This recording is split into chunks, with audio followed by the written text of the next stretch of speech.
이렇게 불확실성이 많은 거시경제 상황에서 빅테크 기업들이 일종의 안전자산으로 평가받는 것 자체가 대단하다고 느끼고, 긴 하락장 속에서 나스닥 100 기업들을 믿고 TQQQ 중장기 투자하기를 잘했다고 생각합니다.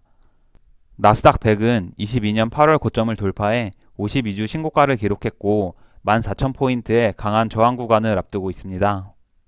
안녕하세요. 투자를 기록하는 구호개미입니다. 지난주에 미국 증시가 강하게 상승해서 조정이 필요하다고 느꼈는데 월요일은 별다른 이슈도 없이 강한 흐름을 지속했습니다. 시장은 지난주부터 중요한 지표 발표나 새로운 이슈 없이 부채 한도에 관한 이야기만 나오고 있는데 기술주들이 계속 상승세를 보이면서 월요일 나스닥이 플러스 0.5% 상승했고 S&P 500은 플러스 0.02% 보합으로 마감했습니다. TQQQ는 1.04% 상승해 32.07달러로 마감했습니다. 단기 스윙 계좌에서는 여전히 채권 롱, 주식 숏 포지션을 잡고 있고 월요일에 채권이 또 하락해서 비중을 조금 늘렸습니다. 월요일 미국 증시를 자세히 살펴보면 이번 주 바이든 대통령과 의회 지도부가 협상을 이어갈 예정인데 미국 디폴트에 대한 리스크 프리미엄이 계속해서 상승하고 있다고 합니다. 주식시장이 부채 한도 협상에 관해 상당히 낙관적으로 보고 있는 것에 비해 미국 채무 불이행의 위험 척도로 보는 1개월물 초단기 채권 수익률은 계속 오르고 있습니다.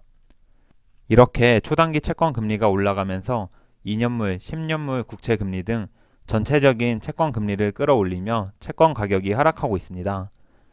이는 단기적인 흐름일 뿐이며 부채 한도 협상이 마무리되면 채권의 가격 하락이 멈추고 금리 동결과 인하를 선반영하기 시작하며 반등할 수 있다고 생각해 당분간 TMF가 하락할 때마다 모아가려 합니다.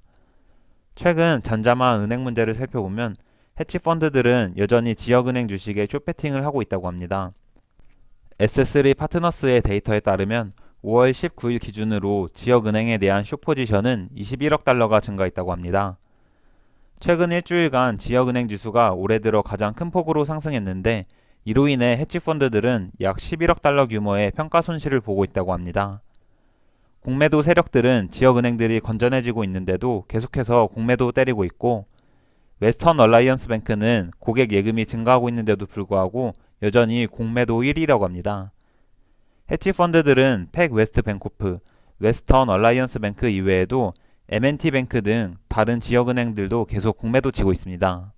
최근 주식시장이 강세를 보이니까 아무도 은행 문제를 신경 쓰지 않는데 증시가 적당한 조정을 받으면 분명 언론과 유튜버들은 은행 문제가 심각하다고 호들갑 떨 것이 뻔하기 때문에 지금부터 이런 흐름을 미리 인지해두면 좋을 것 같습니다.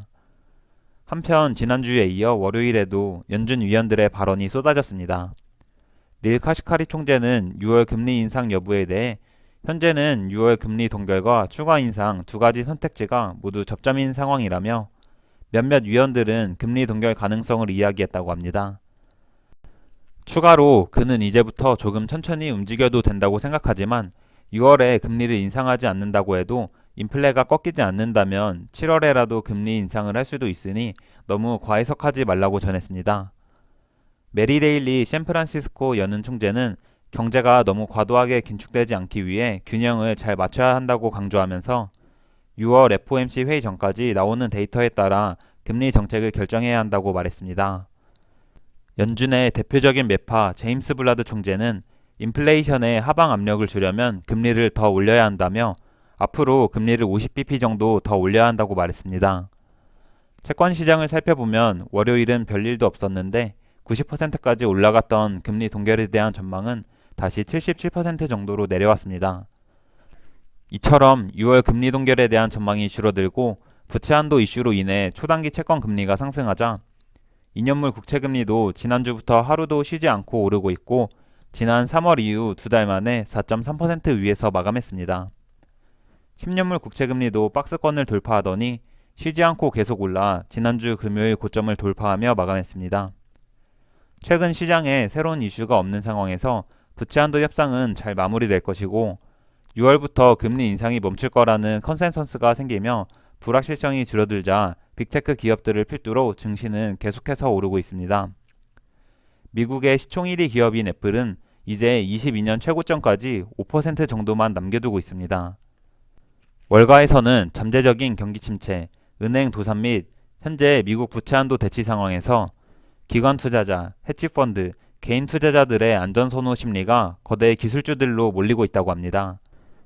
이렇게 불확실성이 많은 거시경제 상황에서 빅테크 기업들이 일종의 안전자산으로 평가받는 것 자체가 대단하다 느끼고, 긴 하락장 속에서 나스닥 100 기업들을 믿고 TQQQ 중장기 투자하기를 잘했다고 생각합니다. 나스닥 100은 22년 8월 고점을 돌파해 52주 신고가를 기록했고 14,000포인트의 강한 저항 구간을 앞두고 있습니다. 개인적으로 증시가 단기간에 너무 급등하면 그만큼 조정의 폭이 깊어지고 기간이 길어져 중간중간 눌리며 상승하는 것을 좋아하지만, 최근 시장의 매수세가 상당히 강해서 이번 주에 가격 조정 없이 옆으로 횡보하며 기간 조정을 보이거나 위로 오버슈팅이 나올 수도 있다고 생각합니다. 이런 관점으로 만약 증시가 조정 없이 오버슈팅이 나온다면 중장기 계좌에서 TQQQ를 일부 매도해 현금을 확보하며 리밸런싱을 진행해 보려 합니다. 단기 계좌의 경우 SQQQ는 당분간 비중을 늘리지 않고 나스닥이 충분히 오버슈팅이 나올 때 비중을 늘릴 것이고 채권에 좀 더 집중하려 합니다. 여러분도 각자만의 계좌 상황과 투자 계획에 따라 현명한 투자하시길 바라며 영상 짧게 마치겠습니다. 내용이 유익하셨다면 좋아요, 앞으로도 구호개미의 투자 과정이 궁금하시다면 구독, 미국 증시나 투자에 대한 의견은 댓글로 부탁드립니다. 영상 시청해주셔서 감사합니다.